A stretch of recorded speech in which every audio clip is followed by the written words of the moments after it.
Let me guess, you're a creative person with all sorts of ideas, but when was the last time you actually finished a creative project? An art piece, some writing, a video project? You've probably started a handful of these ideas, but why is it so hard to finish? In this video, I'm going to tell you the easiest way to finish every creative project you start, and it starts with reframing the project itself. If you want to finish every single creative project you start, you have to ensure the finish line fits within your guaranteed timeline. Starting is easy, finishing can be easy too, but we like to make it harder on ourselves by complicating that finish line. For example, here's some bad finish lines. This project is finished when it's perfect.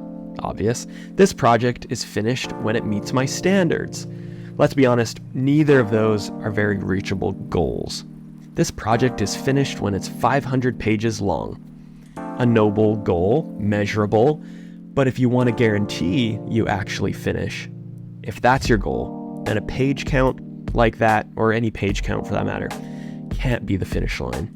Unless you are full-time with this project of yours, you can't guarantee, you can't promise me or yourself you'll actually get that done within your time frame. If you want to know how to finish a project just as easy as you start it, make the end of your timeline the finish line. No other criteria. Make the end of your guaranteed available time the finish line. For example, kids are asleep, wife's in bed, I have 1 hour to draw and post it to my Instagram tonight. 1 hour. What's the finish line? Is it to complete a masterpiece? No, although I'm going to do my best. Is it to draw a full children's book? No, I have only 1 hour guaranteed. What's the finish line? When my timer is up. If whatever I'm working on is not complete, then too bad. Time is up, project is over, better adjust next time. 1 hour.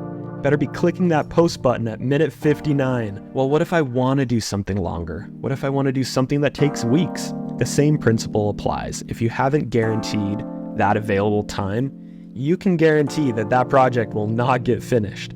So if you can't guarantee that next Thursday at 10 p.m. you won't want to be watching a show or going out, then you need to change the scope of your project to ensure it can get done within the time. In my case, the hour I have in front of me. Therefore, if you're a creative with limited free time for passion projects, but still desperately trying to start and finish them, you need to adjust your project ambitions, the scope of your project, so it can fit more snugly into your guaranteed available timeline. That's how you're going to get the cycle going. That's what Rick Rubin talks about in his book, The Creative Act. Here, I'll just read it to you.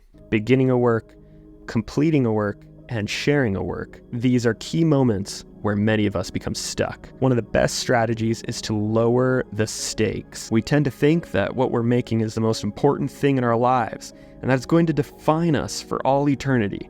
Consider moving forward with the more accurate point of view that it's a small work, a beginning. One thing I would suggest is finding a way to make a lot of things and put them out, just to get a cycle going without even the idea that it's for anybody or that it's going to accomplish anything. But every time you put something out, it makes it that much easier to put something else out. Creatives need to reach finish lines. You need to give yourself that fulfillment of finishing, even if it's not perfect, because the more you do it, the easier it gets. And after a while, you'll be surprised just how much you're improving and how much you can actually finish. Here's 7 creative project ideas that you might actually be able to finish within the short chunks of time you have in your busy life. A doodle, not a painting. A comic strip, not a graphic novel. A short GIF or GIF, not an animated film. A short story, not a book. Or break up larger projects into smaller projects. Think episodes instead of movies.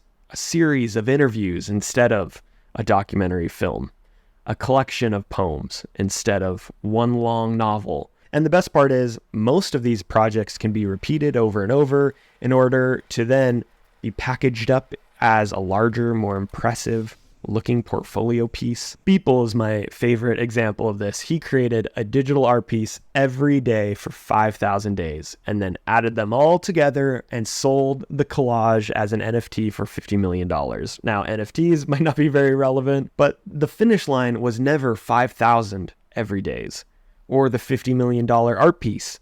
The finish line was midnight. every single day. It doesn't matter if it was crap, every day he finished.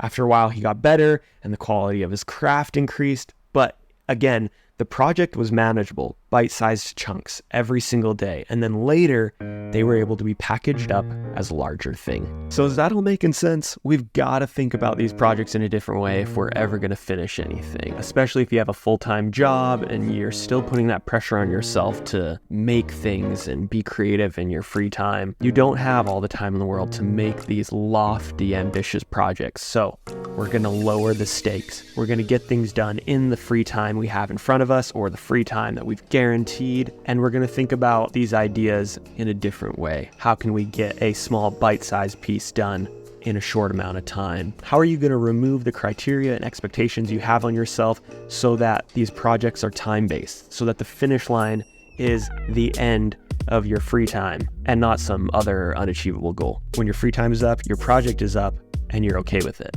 I hope this was helpful and helped you reframe some of the ideas and project ambitions that you have. Even this video might be overcomplicating things, so I will literally help you. Comment below, what are the ideas you have? What are the projects you have in mind? And we'll break them down. We'll make them more manageable. We'll turn them into bite-sized pieces that you're actually going to finish in your free time. That video took way too long to make.